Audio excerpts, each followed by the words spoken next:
Hello बच्चों, मैं आशीष झारिया स्वागत करता हूं आपका आपके अपने यूट्यूब चैनल स्टडी विथ एजे में। इसमें आज हम देखते हैं आपके कक्षा 8वीं का मॉडल प्रश्न पत्र, जो आपके वार्षिक परीक्षा में कैसे कैसे प्रश्न पूछे जा सकते हैं।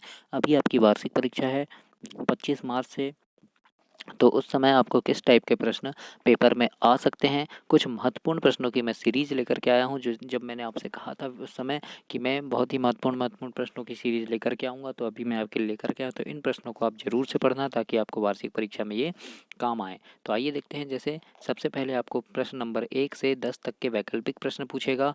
तो वैकल्पिक प्रश्न में जैसे आपका सबसे पहला प्रश्न है, मुर्शिद कुली खान निम्न में से कहाँ के नवाब थे। तो इसका सबसे पहला सबसे अच्छा आंसर है बच्चों बंगाल के, है ना। कहाँ के नवाब थे ये? मुर्शिद कुली खान ये बंगाल के नवाब थे। अगला प्रश्न है इसमें प्रश्न नंबर दूसरा, हजारीबाग के संथाल लोग क्या कार्य करते थे। तो इसका सही उत्तर होगा रेशम कीट पालन का कार्य करते थे ये। अगला प्रश्न है बच्चों, इसमें अगला विकल्प देखते हैं हम।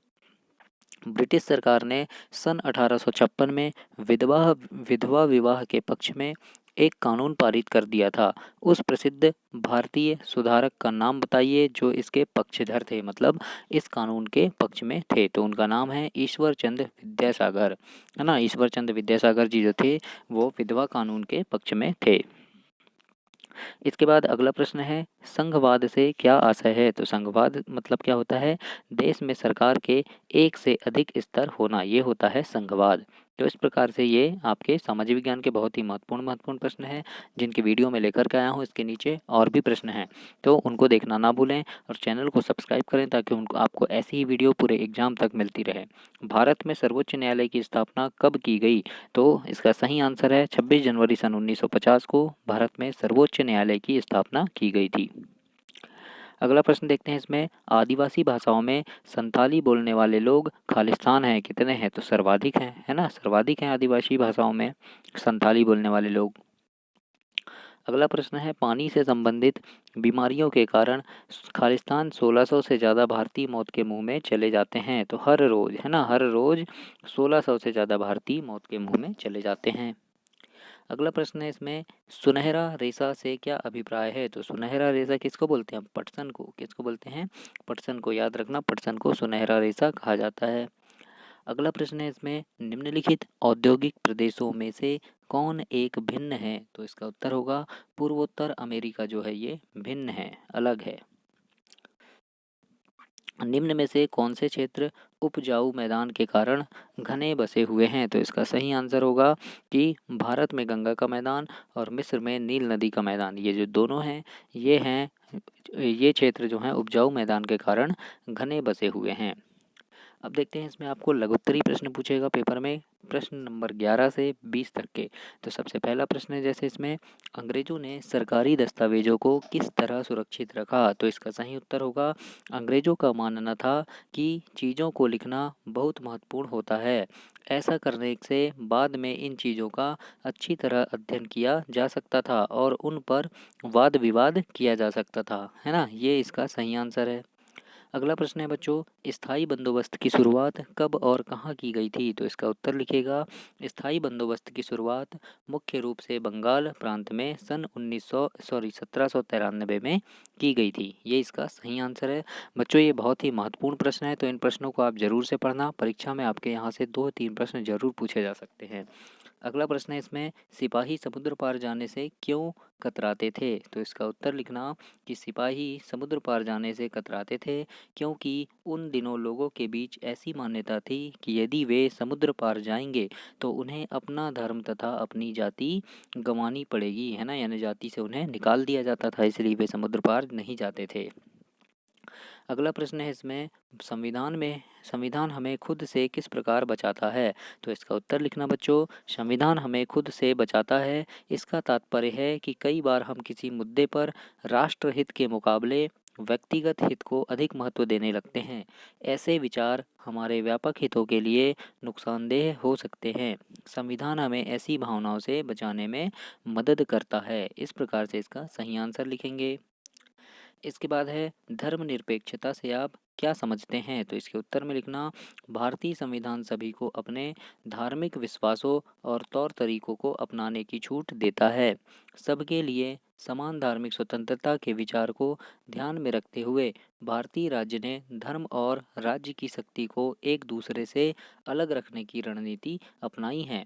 धर्म को राज्य से अलग रखने की इस अवधारणा को धर्मनिरपेक्षता हम कहते हैं। ये इसका सही आंसर होगा। इसका अगला देखते हैं, 16 नंबर का प्रश्न है आपका, राज्यसभा के सदस्यों का चुनाव किस प्रकार होता है? तो इसका उत्तर लिखना राज्यसभा के सदस्यों का चुनाव विभिन्न राज्यों की विधानसभाओं के निर्वाचित सदस्य करते हैं।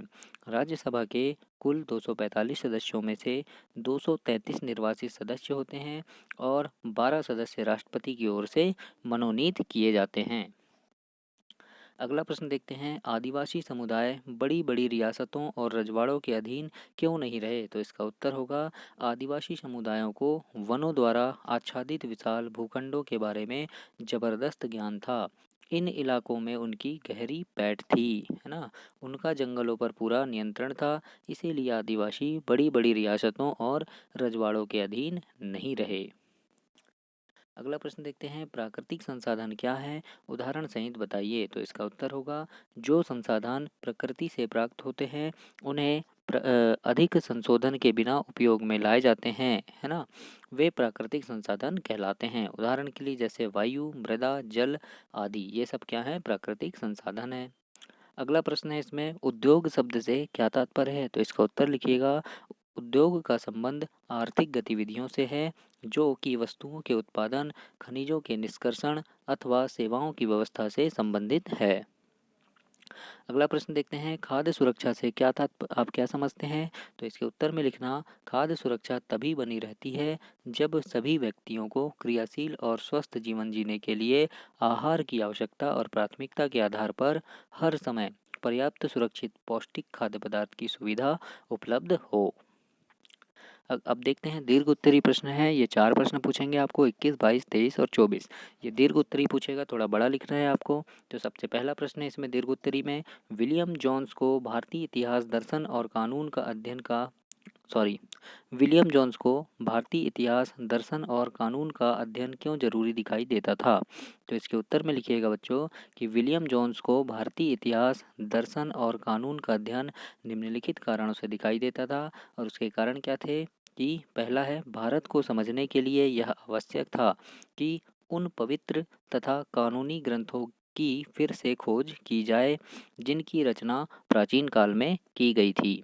इसके बाद अगला है, केवल इन्हीं ग्रंथों द्वारा हिंदुओं एवं मुसलमानों के वास्तविक विचारों तथा कानूनों से अवगत हुआ जा सकता था तथा इन्हीं ग्रंथों का नए सिरे से अध्ययन भारत के भविष्य के विकास को आधार प्रदान कर सकता था। ये भी एक कारण था।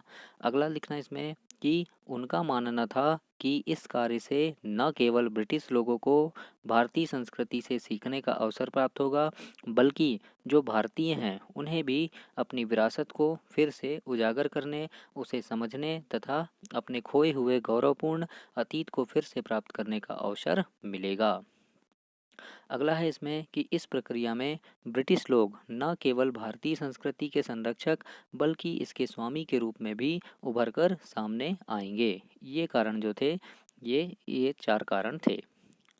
अगला है इसमें सन 1937 से 47 की उन घटनाओं पर चर्चा करें जिनके फलस्वरूप पाकिस्तान का जन्म हुआ। तो इसके उत्तर में लिखना कि सबसे पहला लिखना कि 1930 के दशक में मुस्लिम जनता को अपने साथ लामबंद करने में कांग्रेस की विफलता ने भी लीग को अपना सामाजिक आधार फैलाने में मदद की। इसके बाद अगला होगा बच्चों, सन 1940 के दशक के शुरुआती सालों में जिस समय कांग्रेस के ज़्यादातर नेता जेल में थे उस समय लीग ने अपना प्रभाव फैलाने के लिए तेजी से प्रयास किए। अगला प्रश्न है, दूसरे विश्व युद्ध के बाद अंग्रेजों ने भारतीय स्वतंत्रता के लिए कांग्रेस और लीग से बातचीत शुरू कर दी और यह वार्ता असफल रही क्योंकि लीग का कहना था कि उसे भारतीय मुसलमानों का एकमात्र प्रतिनिधि माना जाए। कांग्रेस ने इस दावे को मंजूर नहीं किया। इसके बाद अगला है, जैसे 1946 के प्रांतीय चुनावों में लीग को मुसलमानों के लिए आरक्षित सीटों पर बेजोड़ सफलता मिली। इससे लीग पाकिस्तान की मांग पर कायम रही। और इस प्रकार से यहाँ पे पाँचवा छठवा ऐसे दिया है, आप जितना चाहें इसमें लिख सकते हैं, शायद 4 या 5 आप लिख भी देंगे तो काफ़ी अच्छा उत्तर बन जाएगा। छठवा है इसमें, लीग ने 16 अगस्त सन 1946 को प्रत्यक्ष कार्रवाई दिवस मनाने का आह्वान किया। इसी दिन कलकत्ता में दंगे भड़क उठे और मार्च 1947 तक हिंसा उत्तरी भारत के विभिन्न भागों में फैल गई। अब देखते हैं प्रश्न नंबर 23 है इसमें, जल संसाधन को संरक्षित करने के उपाय बताइए। तो इसके उत्तर में लिखिएगा, जल को संरक्षित करने के जो उपाय हैं वो कौन कौन से हैं। तो सबसे पहला है, प्रदूषित जल को जल निकायों में छोड़ने से पूर्व उपयुक्त विधि से शोधित करना, मतलब जल को यानी हम शुद्ध भी कर सकते हैं। अगला है, जल संग्रहण पृष्ठीय प्रवाह को बचाने की दूसरी विधि है। इसके बाद लिख सकते हैं, स्प्रिंकलरों द्वारा सिंचाई करना। अगला है फिर, वन आवरण धरातलीय प्रवाह को मंद करते हैं और भूमिगत जल को पुनः पूरित करते हैं। अगला लिख सकते हैं, जल रिसाव को कम करने के लिए नहरों को पक्का करना चाहिए। और छठवा है, वाष्पीकरण की अधिक दर वाले शुष्क प्रदेशों में सिंचाई की द्वीप अथवा टपकन विधि उपयोग होती है। अगला प्रश्न है इसमें, समानता के अधिकार से आप क्या समझते हैं। तो इसके उत्तर में लिखिएगा कि समानता के अधिकार के अंतर्गत कानून की नज़र में सभी लोग समान हैं। इसका मतलब है कि सभी लोगों को देश का कानून बराबर सुरक्षा प्रदान करेगा। इस अधिकार में यह भी कहा गया है कि धर्म, जाति या लिंग के आधार पर किसी भी नागरिक के साथ भेदभाव नहीं किया जा सकता। खेल के मैदान, होटल, दुकान इत्यादि सार्वजनिक स्थानों पर सभी को बराबर पहुंच का अधिकार होगा। रोजगार के मामले में राज्य किसी के साथ भेदभाव नहीं कर सकता। इस प्रकार से ये आपका सामाजिक विज्ञान का पेपर है और इसमें से बहुत ही महत्वपूर्ण प्रश्न है। 4 से 5 प्रश्न जरूर आपको परीक्षा में पूछे जाएंगे, तो यहाँ से आप जरूर से पढ़िएगा। बच्चों, चैनल को सब्सक्राइब करना। धन्यवाद।